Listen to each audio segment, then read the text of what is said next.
I welcome you all with my love and respects. You have all come here with some expectation, some hope to enhance your knowledge, to get a new perspective of life, to see if you can live your life in a better way. I want to tell you a few things before we get into the subject, so that you can get the maximum benefit from your stay here. You might have gone to many other places, listened to many other lectures, practiced many other techniques before coming here. All that is all right. Just one thing. When you are here, just be totally here. That's all. Just leave behind all the knowledge that you have gathered earlier in other places and then come in here. You would have seen a board outside that said, "Leave your shoes and mind outside." You might have wondered what it meant. It means, when you leave your shoes outside, just decide and leave your mind also. Just leave all your gathered knowledge next to your shoes and come in. You can take it back when you go out. Don't worry about that. No one will take your mind away. It will be perfectly safe. At least your shoes people might take, but your mind people will not touch. I will guarantee you that. People are unable to handle their own minds. They will surely not touch and experiment with yours. When you come in with an empty mind, with no prejudice, you can absorb what I am saying in its totality. If you come in with your knowledge, you will be constantly comparing every word of mine with what you know about it, with what you have heard about it from someone else earlier, and you will simply miss what I am trying to tell. You can absorb me only if there is some space in you to take me in. If you are already full, you cannot take me in. A small story. A learned professor from the West went to meet a Zen master in the East in Japan. The professor was very learned and had done a lot of research in many areas of study. He went to meet the master to acquire some spiritual knowledge, to discuss various issues with him, to understand spirituality in a better fashion. He arrived at the master's place and found the master brewing tea. The master saw him in and gestured for him to sit and continued to brew the tea. The professor sat down and after a while started talking of his background, of all his studies, his discoveries, his travels all over the world, his experiences with different people, his conclusions on various subjects, and what not. The master finished brewing the tea and placed 2 cups between them. He began pouring tea into the professor's cup. He poured, and slowly the cup started overflowing. The tea spilt over the saucer and flowed onto the table. The professor was agitated at what was happening. He could not contain himself anymore. He screamed, "Master, what are you doing? Stop pouring. The cup is overflowing." The master stopped and calmly said, "So are you." The professor was shocked, but understood what the master was trying to tell him. The professor was so full like the teacup that could not hold any more tea. Anything that the master might have told him would have only overflowed outside, not into him. The professor understood from that one word of the master what he meant, what he was trying to tell him. So understand, if you want to experience me, if you really want to gain something for having taken the time out for these days, just be like an empty cup here. Be totally open and receptive. Be like a child, innocent and curious, like a sponge ready to absorb. That is enough. You see, there are 3 types of knowledge. The first is intellectual knowledge, the knowledge of the mind. For this, you need only your mind, nothing else. If you are attentive and have a good memory, it is enough. If you can apply logic well, if you have a little common sense to connect things and understand, it is enough. This is the kind of knowledge that you gain in school with your books. To learn mathematics and science, your mind is enough. You can become a great mathematician or a great scientist. The second type of knowledge is knowledge of the heart. Here, you need to use your heart also in addition to your mind. Art, music, poetry, dance, all these come under this category. For all these, you cannot use only your mind. Nothing will happen if you use only your mind. You have to use your heart also. To paint, to write poems, to sing, you need to emote. All these are creations. They are creations from your heart. They are expressions of your heart. Can you write a poem with no feelings at all? Can an artist draw and paint with just his mind? No. They need to connect with their heart, and then they will simply flow. You can pick up certain points, certain techniques about writing poems with your mind or about painting, but ultimately the stuff will come from your heart only. No one can teach you to write poems or paint. They can teach you certain techniques, that's all. You have to then absorb things and start doing on your own. The third type of knowledge is spiritual knowledge. Knowledge that is neither of the mind nor of the heart, but of your being. Actually, we can't even call it knowledge. It is just a deep understanding beyond logic. This can neither be taught nor picked up. It can simply happen out of a deep communion at the being level. I always tell people, I cannot teach you spirituality, but you can learn. You can learn by just absorbing the Master's words at the being level, like energy. The energy behind the Master's words is so powerful that if you allow it, it can penetrate you and touch you at the being level. It can bring about a transformation that cannot happen with just words of the mind and feelings of the heart. When I talk from my experience of the ultimate truth, from my being. When you listen totally from your being. Only then can you get a glimpse of my experience. I am not here to give you just words. I am here to take you beyond words. If you are here with acute awareness and silence, you can go beyond words and get a glimpse of your own being. All right, let us alter the seating arrangement a little. When you sit, don't sit with your relatives or friends or people known to you. Sit at random next to anyone whom you don't know much, whom you are not very familiar with.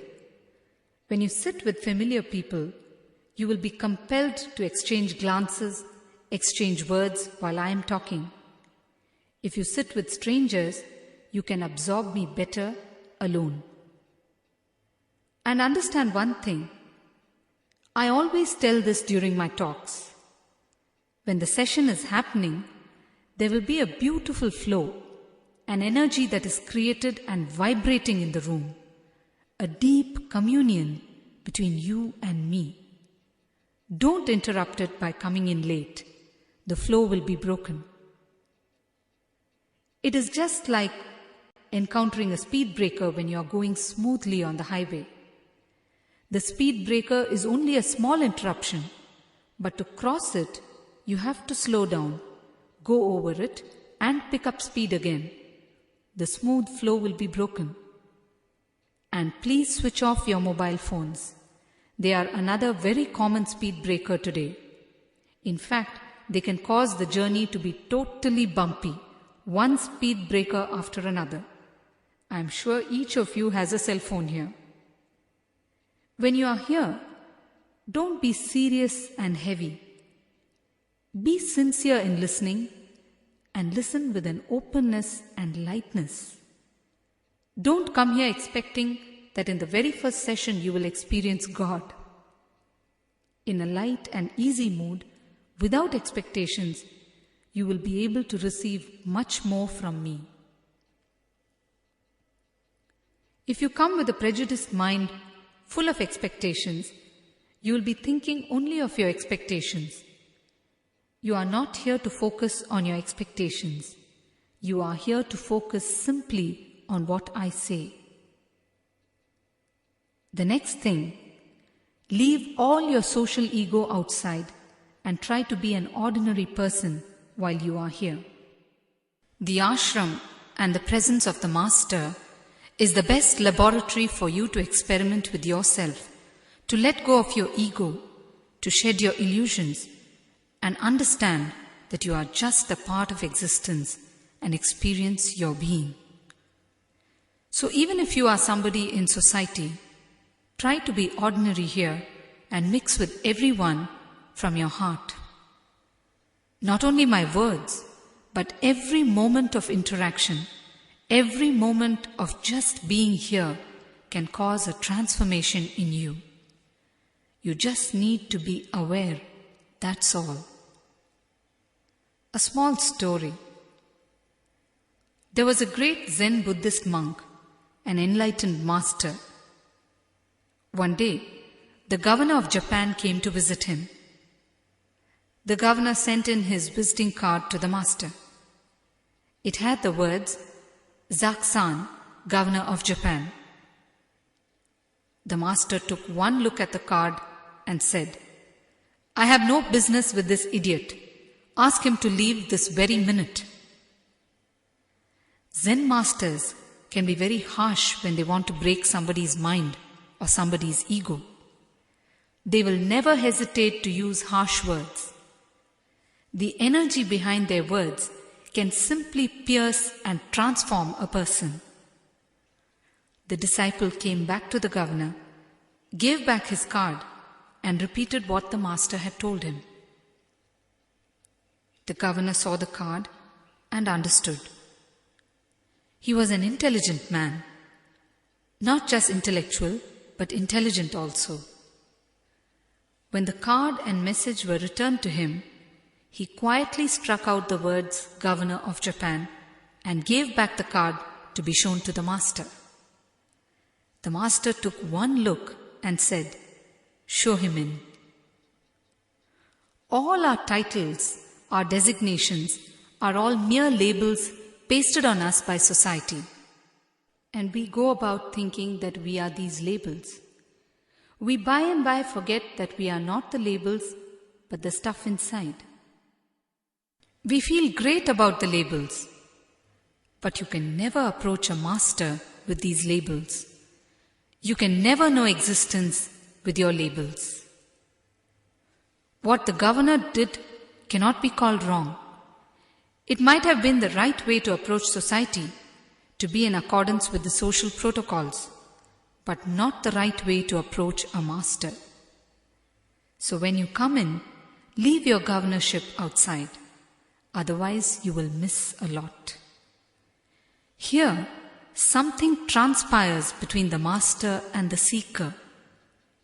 We are going to share something of the inner world. Labels of the outer world will stand in the way when this is happening. Forgetting your personality is spirituality, because personality is societal. We are here to find our individuality, our inherent nature, our aloneness, that we enjoyed in our mother's womb, our connection with existence, the only connection we need to find and celebrate. All right, now I want you all to go around and introduce yourselves to one another. We will be creating a group energy when we are here together for these few days. Go around and introduce yourselves to each and every one in the group. Even if they happen to be your family, introduce yourself. Remember, each one is a different person every minute. Don't think that you know your family well. You can't know them because they are changing every minute. So now, just go around and introduce yourselves. All right. Now that you have finished, you must be feeling more comfortable, more at ease. You will not worry about sitting with strangers anymore. We will be discussing a lot of things in the next few days. Just listen to everyone and allow a space in you to open up wherein you can imbibe what you hear. Remember, I don't want you to preach what I am saying. I want you to practice it. And the best time to start practicing is now. So don't search for a good time to start. It is now, here, or nowhere. When you listen to whatever I say, there are two ways in which your mind will work.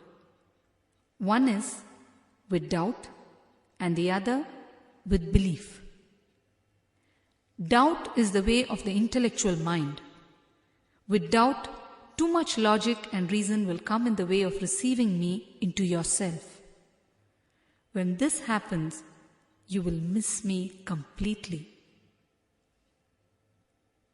With belief also, if you straightaway believe in me, you will miss. Understand, you don't need to believe in anybody, leave alone in me. The so-called believers are the weakest people because it takes great courage to live without beliefs. When you don't have a belief, you don't have a fallback system to support your actions. You don't have a ready-made idea to tell you what to think and how to act. To be without a belief requires great courage because then you have to depend on your own intelligence for everything, and this makes you feel unsure and insecure. Both doubt and faith are two sides of the same coin, that is your mind. At a very deep level, your greatest doubt will carry some faith, and your greatest faith will have some doubt in it. I can assure you that. Then what should you do? How to listen? Just listen with trust. That's all. Trust is the energy, the ability to translate teachings into practical life. When I tell you the sun rises in the east, you neither need to believe nor doubt. You simply know. That's all. Am I right? Or if it is something you haven't noticed, you can always get up the next morning and see for yourself as an experiment. Yes? This is the attitude I want from you. I want you to take in everything with an open mind and experience what I am saying every moment in the various situations you might encounter during the day. So have trust, not faith. Take what I say as a hypothesis, integrate it into your life, and see for yourself whether it works or not. To know that an apple is tasty, you don't have to believe or doubt. Just take a bite and you will know. Time and again, ancient rishis and masters have said that man's true nature is bliss. Over the years, so many masters have happened on planet Earth. Whether it was Buddha or Christ or Krishna or Mahavira, the core of their message was the same. They all said that man's true nature was bliss and they all gave methods or techniques to reconnect with that core, with that bliss. Their expressions might have been different, but their message was the same. Of course, again and again people miss the Master's message because they cling on to the Master's personalities instead of their message. This is the root cause for fanaticism, religious wars, and all the other things that are happening on planet Earth. Anyhow, all these masters had the same message, that man's core is bliss. And all of man's efforts are actually in seeking this inner space, the space of bliss within him. But over time, due to social conditioning and distractions, man forgets his purpose and starts seeking this bliss in outer world things, in material things, in names, in forms, in labels given to him by society, in relationships, in careers, and whatnot. A small story. An old man went with his family to watch a movie in a theatre. The movie had just started when the man suddenly started groping about in the darkness on the floor. His granddaughter, who was sitting next to him, got annoyed and asked him what he was doing on the floor. He said, "Dear, I have lost my chewing gum. It has fallen out." The child got irritated and said, "Grandpa, it's all right. Leave it.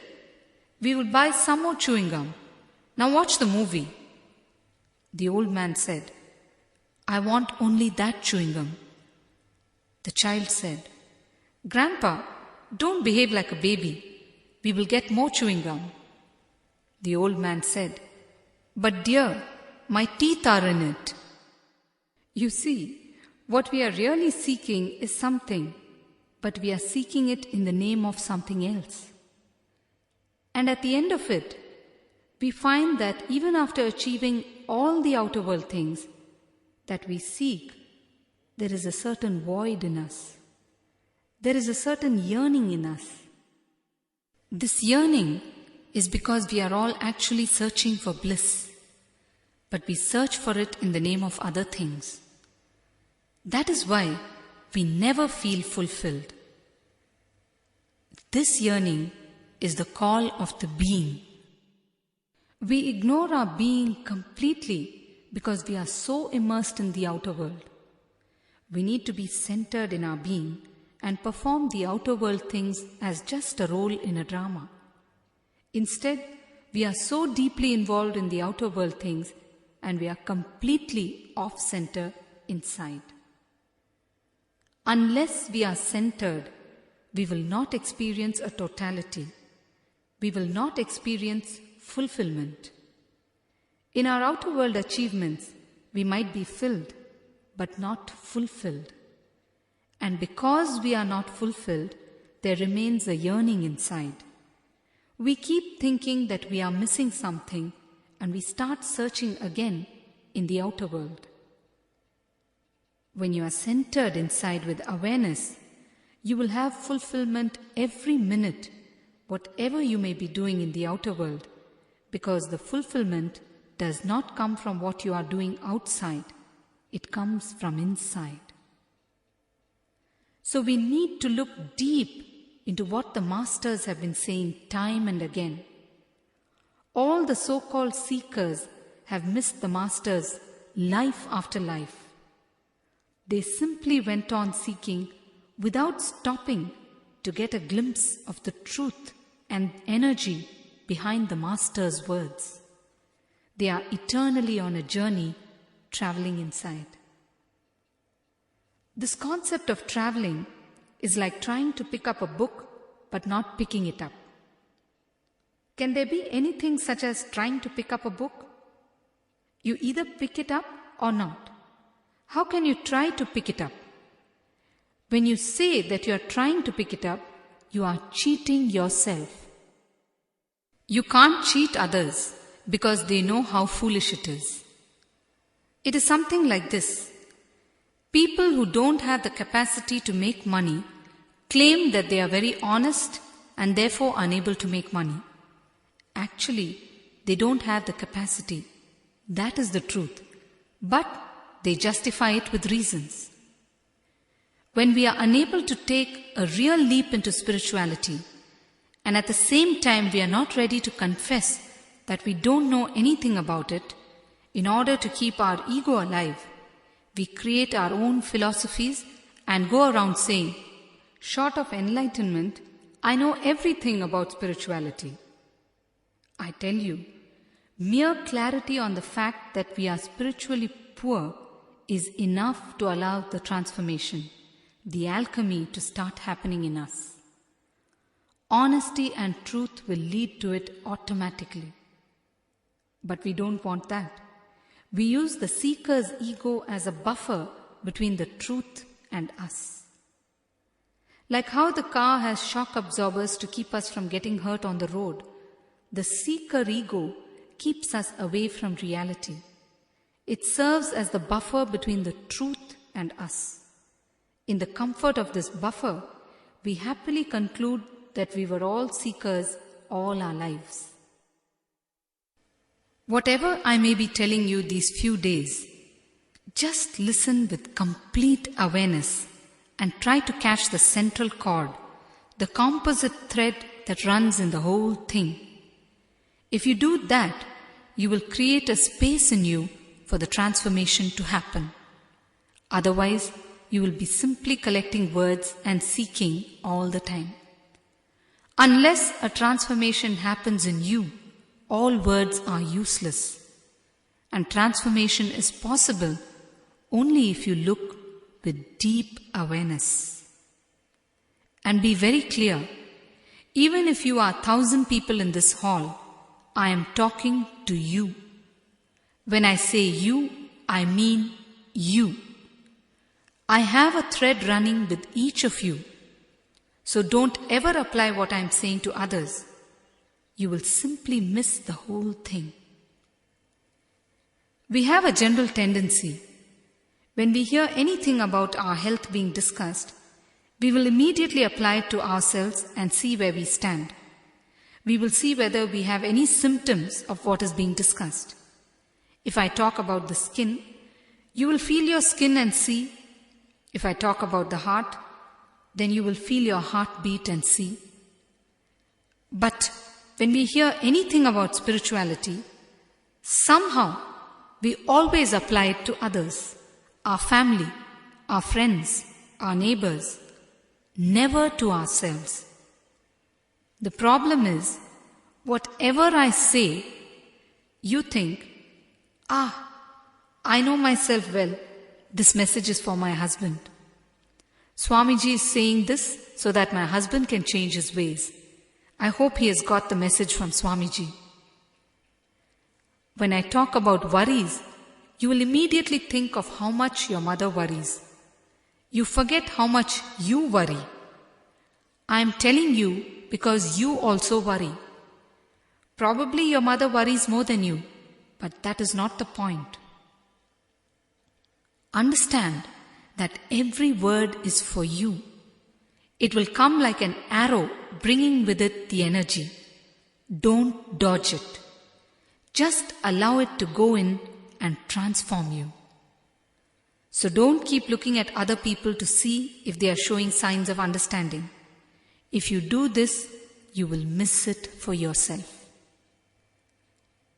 If you really know about yourself, you will not have any worries or discontentment or pain or fear or lust or jealousy or ego.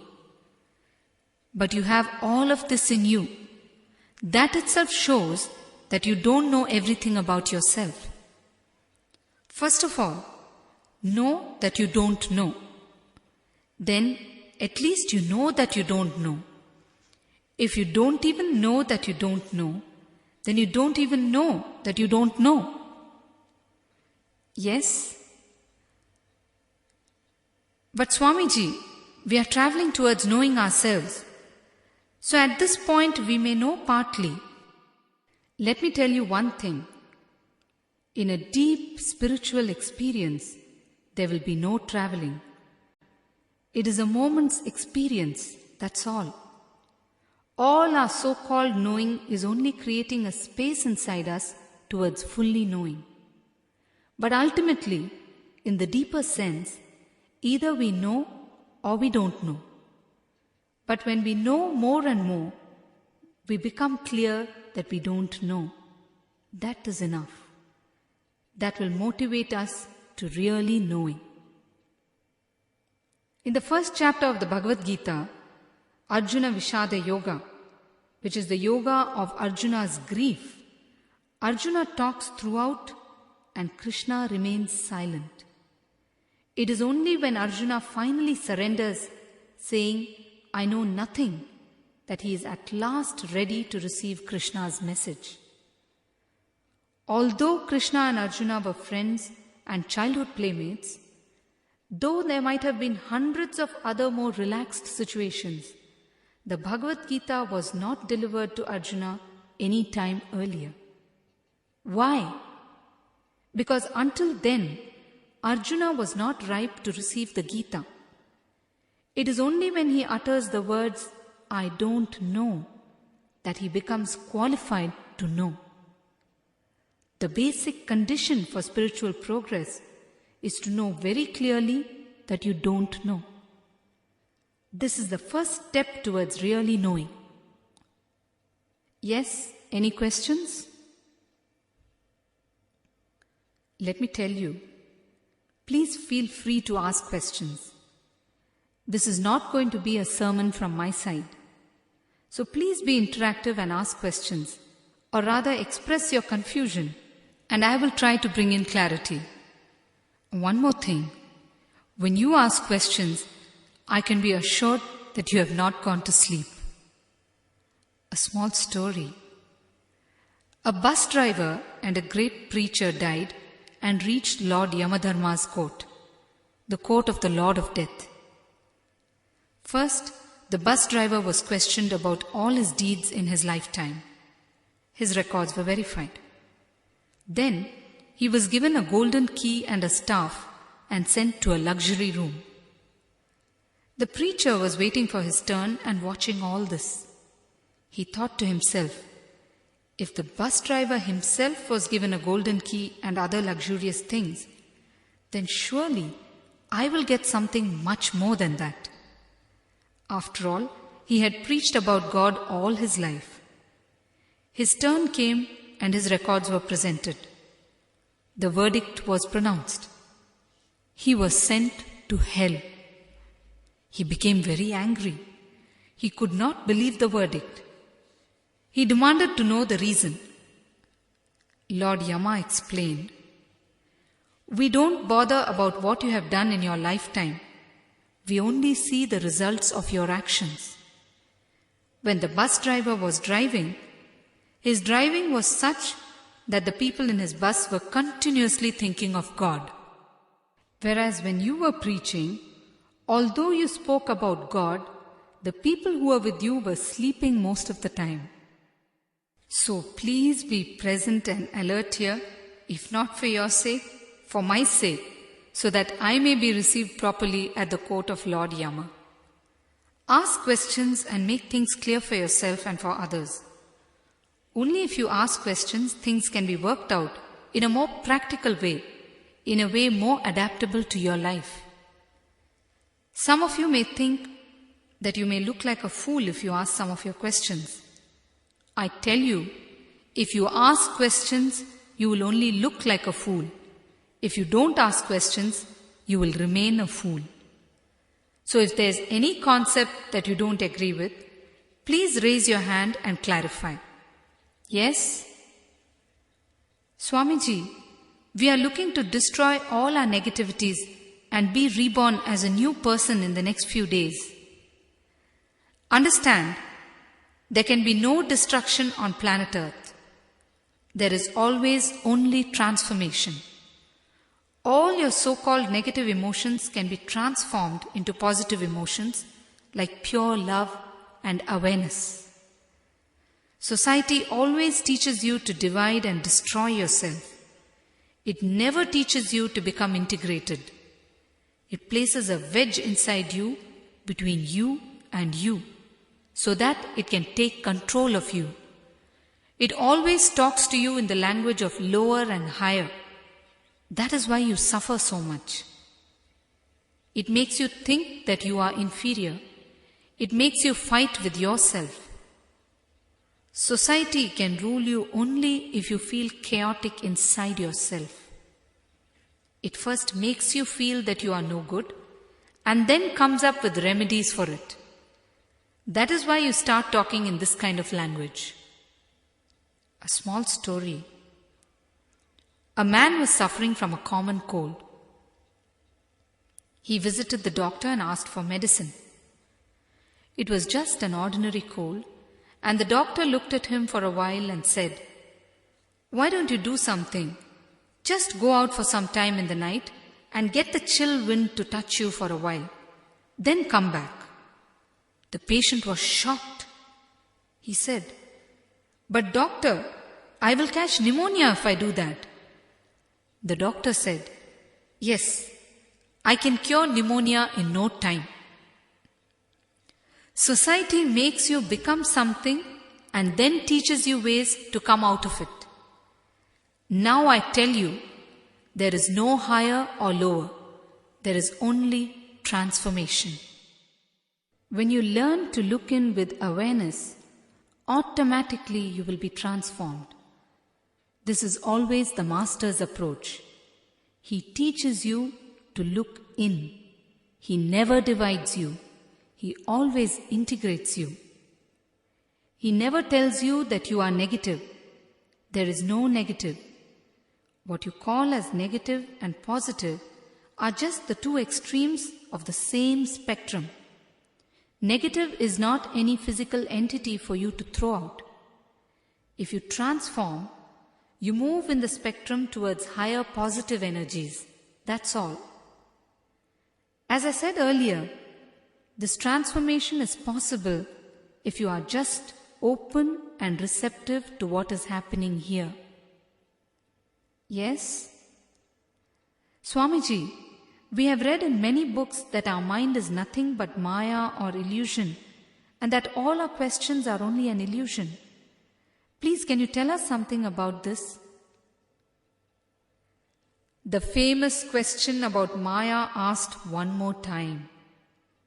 See, the first thing, don't confuse yourself with complicated reading. Second thing, understand very clearly there is nothing to be understood with the mind. The mystery of life cannot be solved with your mind. You cannot know the purpose of your life with your mind.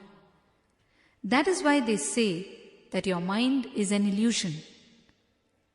And the first step to solving the mystery of our life is dropping your mind. If you allow your mind to play, you will continue to play. That's all. Life after life you will play. Your deep inner thirst will remain unquenched. Probably your seeker ego will get fulfilled, but that is of no use. You become only more confused deep inside you. Try to move your center of operation from your mind to your heart or being. If you operate with your mind as the center, questions and more questions will follow. With questions, you cannot know. Only with awareness, you can know. If you operate with your heart, awareness and understanding will happen in you, and then automatically your questions will start dissolving. Like how when the sun rises, the darkness simply disappears. When awareness happens in you, understanding will happen and your questions will dissolve. You will start understanding things even before you come to the question. And like that, the questions will dissolve.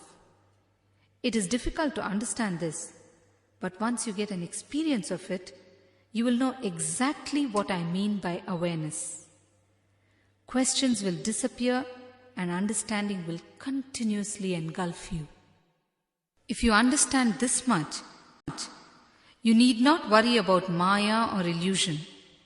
In addition to intellectual understanding from my words, meditation can help you switch to this mode of awareness easily.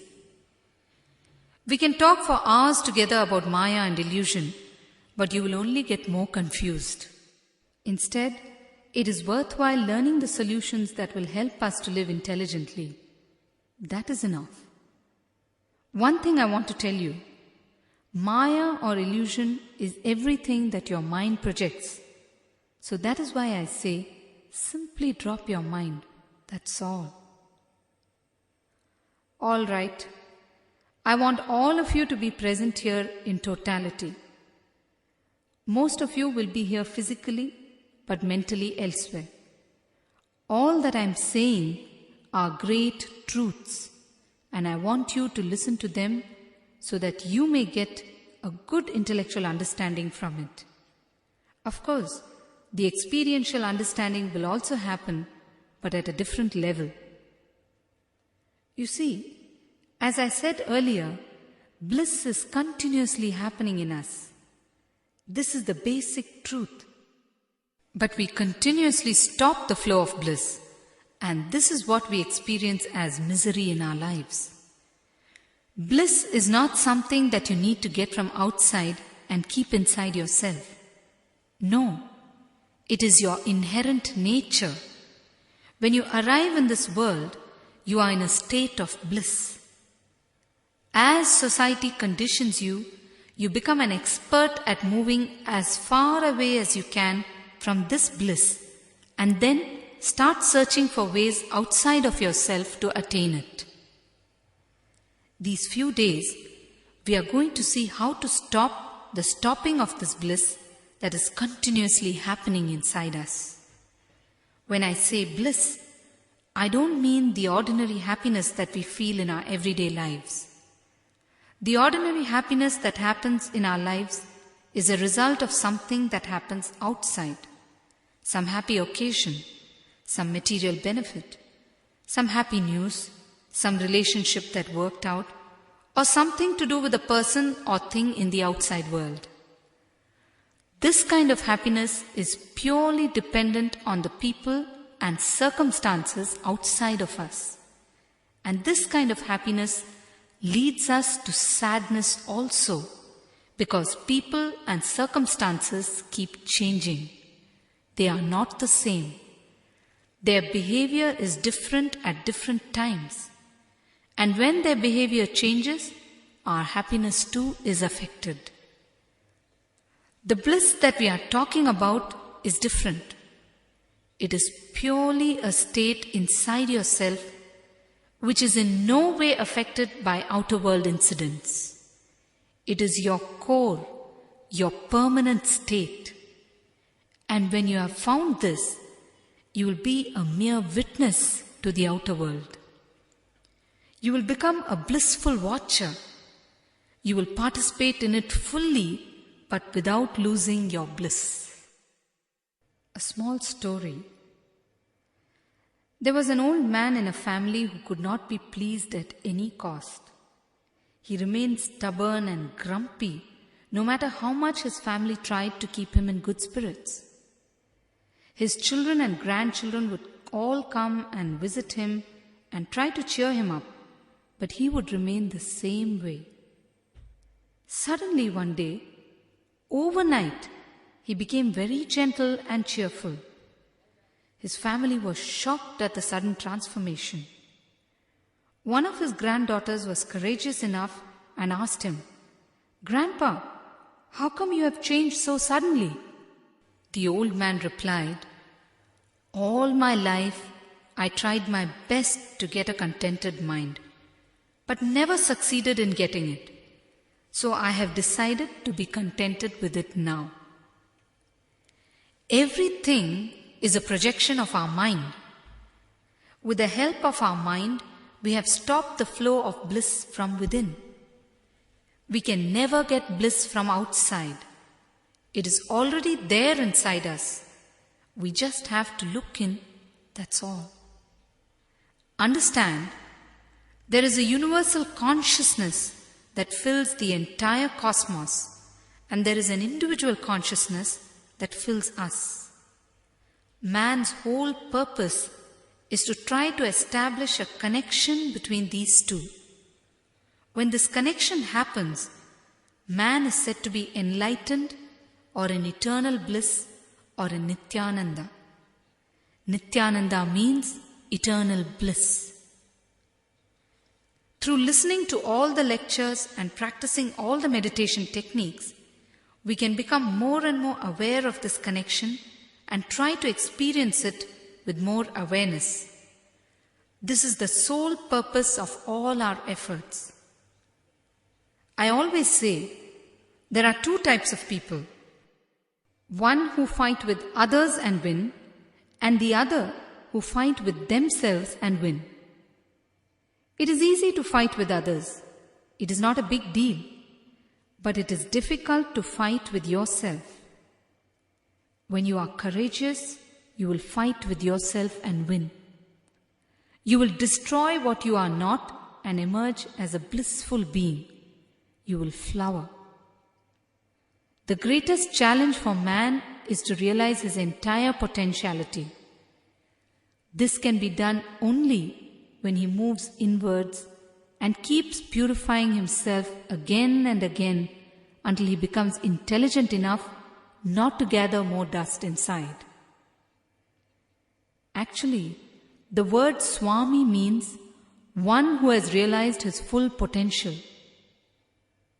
All our difficulty on planet Earth is because we are not able to realize our potentiality. There is a saying that goes, "The lion that is not allowed to be a lion will become a fox." If we are not allowed to realize our true potential energy, we will start expressing it in the wrong way, either self-destructive or destroying others. So the creative energy or the potential energy should be allowed to express itself in a freely flowing way. Society should allow us. That is one thing. And we should also know the technique to express it. Swami means a man who has realized his potential power, who is expressing himself as he is, who is completely in tune with his being, who is blissful. You have tremendous potential in you. Time and again, psychologists and mystics have said that man is not living up to his full potential. Where are we missing it? Where are we stuck? Why are we not able to realize our full potentiality? We need the courage to let go and explore, that's all. We will then know the answers to all these questions. When you start exploring sincerely, you will experience a shift in consciousness, and this shift will open a space in you for you to flower. When you flower, you become a king. You will then live like a lord on earth. People may have all the possible comforts, money, knowledge, and whatnot, but they will remain beggars if they have not found their inner space. To find your being is to become rich. Inner richness is the real richness. We have become so caught up with what goes on outside us that we remain completely ignorant of our inner selves. We are so caught up in the outer world adventure that we miss the wonderful adventures of the inner world.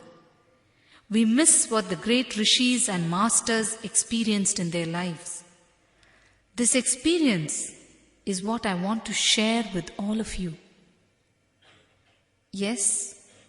You want to ask anything? Swamiji, how would you define spirituality in a nutshell? Spirituality is nothing but the flowering of 4 things in you: physical health, mental health, smooth interpersonal relationships, and the ability to respond spontaneously, what I call responsibility. Physical health is being free from disease. When you visit a doctor, he should give you a report saying that you are clinically all right. The second, mental health. is being free from all subconscious and deeply engraved negative thought patterns and being free from worries, pain, jealousy, discontentment, ego, lust, etc. The third, interpersonal relationships, is having a smooth relationship with everyone around you. It is not enough if you are merely cordial with everyone. You should be able to go through any amount of interaction with any kind of person without feeling pressure or pain. The moment you feel pressure or pain, it means that there is some block inside you, some block in your mental health. The fourth, the ability to respond spontaneously is what I call responsibility. When you are able to take on responsibility, when you are able to say yes to anything spontaneously, you will expand that very moment of saying yes, and energy will flow through you to accomplish it. Of course, it is up to you to use that energy to accomplish that task. When you keep doing this, you keep expanding. So, if these four things flower in you, then you are spiritual. Then it does not matter which profession you are in, or whether you are married or unmarried, or whether you are young or old, or anything for that matter. Yes? Swamiji, what would you say about eating vegetarian food and eating non-vegetarian food? First, don't go around telling others not to eat non-vegetarian food. In departments unknown, it is better not to involve yourself and get into trouble. You see, certain issues cannot be resolved by logical reasoning. If we tell people not to eat non-veg food, they will ask you that like animals, plants also have life, and why are we eating plants? What will you tell them? There is no end to this subject. This much I can tell you. I am a pure vegetarian. I eat vegetarian food because it is conducive to my body. That's all. There have been many enlightened masters who ate non-veg food. Of course, when enlightened masters do certain things, we cannot pass judgment on them because their actions cannot be interpreted by our common dictionary. We will be misconstruing and missing the whole thing. Just one thing. Don't categorize people based on their eating habits, and don't force people to give up eating non-vegetarian food. A small story. At the time the television was introduced in India, a new television was brought in a certain house of mendicants. All except one of them used to watch the programs on the television. This man who never watched the television used to go to the president of the house and complain about how the others were watching television for hours together. After a few times of complaining, the president told him, "You too watch television from tomorrow." The man was shocked and asked why he said that. The president replied, "You are not happy abstaining from watching, and hence you are grumbling about them doing it. You have the desire to watch, but you don't watch it because you want to feel solid inside yourself. But this suppression is causing you to complain against them." You see, if you are not completely happy abstaining from eating non-veg food, you will compel others to become vegetarians. When you are doing something totally, you will never force another person to do it. Only when you are doing it with a doubt or half-heartedly, you will pull other people also into it. When you are total, you are enough unto yourself with no regrets, and so you will not trouble anyone else. You will allow them to have their freedom. In fact, I would go on to say that those who eat non-veg food for 1 hour a day and forget about it are better off than those who eat vegetarian food and think about non-veg 24 hours a day. Here is a small story. A Zen master was walking with his disciple towards his city. On the way, there was a river that was flowing. There was a beautiful woman standing near it. When she saw them, she requested the master to help her cross the river. The master promptly carried her to the other side of the river, left her there, and returned. The disciple was totally disturbed by what he saw. He was burning inside with what he saw. As they walked along towards the city, he couldn't resist asking, "Master, how can you, as a master, touch and carry a young girl?" The master replied, "I left her there long back. Why are you still carrying her?" Masters always answer the questioner who's asking the question, never the question itself. In this story, the master could have as well explained his supreme state as a master to the disciple and made him understand that it doesn't matter to him whether it is a male or female who he carried. But he did not do that. He made the disciple understand that the block was in the disciple's mind, not the master's act.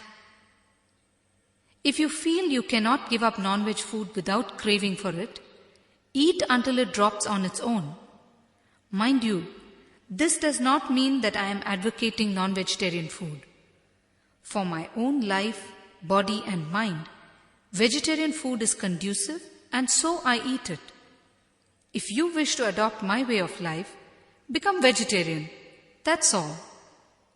But don't give it up and crave for it and torture other people also to give it up. We all take up small issues like vegetarianism and contemplate on it for hours together. That is the problem. There are 3 categories under which you can fall. First would be not to eat non-vegetarian food and not to think about it. The second category would be to eat it and forget about it. The third category would be not to eat it yourself, but feel deprived and hence torture people around you not to eat it as well. Please don't fall in the third category. That's all. Yes, Swamiji, when I want to do good, for example, when traveling in a bus, I see an old man and I want to offer my seat to him. But I decide against it when I think that I have to stand for the rest of the journey. Whereas, when I want to smoke a cigarette, I get a total concurrence from inside me to go ahead, saying that one cigarette will not ruin my life. Why am I not able to control myself and do what is really correct? You see, when you take in something with your mind, something that has been told to you from outside, you don't see its benefits clearly and deeply, although you understand it at the intellectual level. But when you experience something deeply yourself, it becomes your own understanding, and so you stand by it without any problem. The cigarette has merged with your being. You have experienced it yourself. It is not through someone else's preaching. It is your own experience.